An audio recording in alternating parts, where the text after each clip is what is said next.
આ મુદ્દો આપણા ધ્યાન ઉપર આવેલો હતો।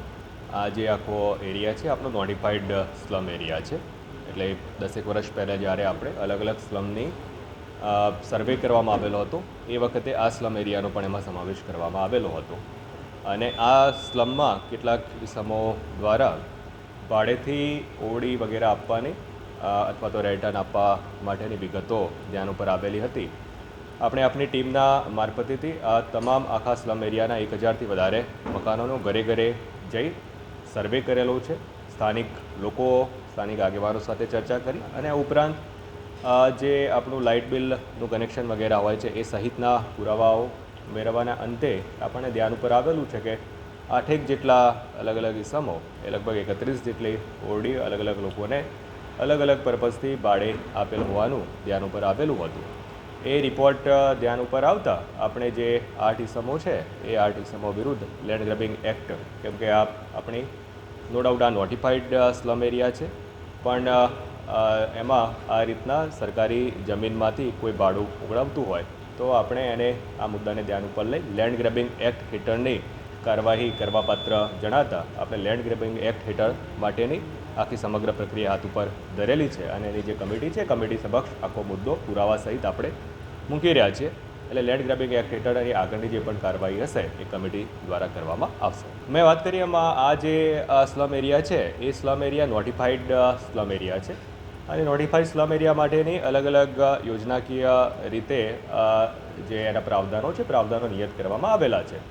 પણ સ્વાભાવિક છે કે એ સ્લમ એરિયામાં કોઈ આ રીતની ગેરકાયદેસર પ્રવૃત્તિ કરતું હોય તો એ ચોક્કસ એ જે છે એને દબાણ જ ગણવાનું રહે છે અને એને રિમૂવ કરવાનું રહેતું હોય છે।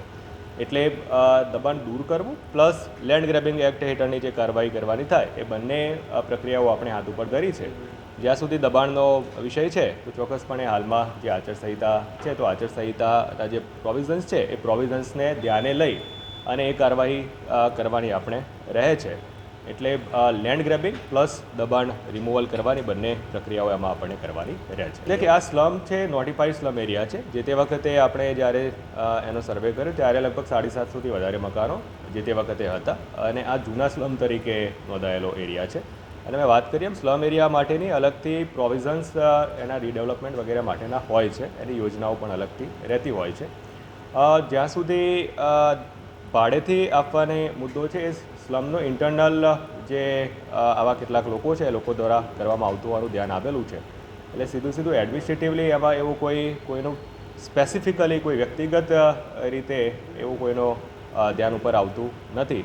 જે વ્યક્તિઓનું ધ્યાન ઉપર આવેલું છે એ વ્યક્તિઓ વિરુદ્ધ ચોક્કસપણે આપણે કાર્યવાહી કરી રહ્યા છીએ। કે ઘણી વખતે આ સ્લમ જે તે વ્યક્તિની પાસે હોય એ વ્યક્તિ પોતે ખાલી કરી દીધેલું હોય અને પછી પાછળથી અન્ય કોઈ લોકોને ઇલીગલી ક્યાંક વેચાણ વ્યવહાર થયું હોય અથવા તો ઇલીગલી આવી રીતના ભાડું આપવામાં આવતું હોય તો એ વ્યક્તિઓ વિરુદ્ધ ચોક્કસપણે આપણે કાર્યવાહી કરવાની થતી હોય અને જે મુજબ આપણે કાર્યવાહી કરી રહ્યા છીએ। સાંજ સમાચાર ફેસબુક પેજને લાઇક કરો, વિડીયો શેર કરો અને વધુ વિગતવાર સમાચાર માટે sanssamachar.net વિઝિટ કરો।